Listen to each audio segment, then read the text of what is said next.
அவன் என்ன சின்ன பிள்ளையா? அவன் தானே கோவிச்சிட்டு போனான், அவனே திரும்பி வருவான். எல்லாரும் அமைதியா இருங்கன்னு சொல்றாங்க நிலா. சோழன் சேரனோட போனை வாங்கி பல்லவனுக்கு கால் பண்றாங்க. பல்லவன் கால் அட்டன் பண்ணி பேசுறான்.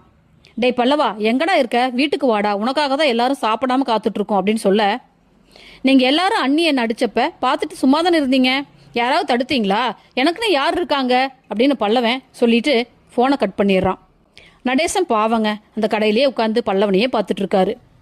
நிலா சோழன்கிட்ட திரும்ப பல்லவனுக்கு கால் பண்ண சொல்றாங்க. பல்லவன் பேசுறான்.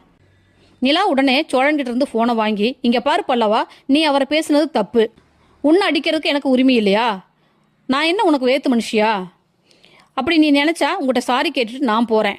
ஆனா நீ என் மேல உண்மையான அன்பும் மரியாதையும் வச்சிருந்தீன்னா இன்னும் 1/2 மணி நேரத்துல நீ வீட்டுல இருக்கணும்.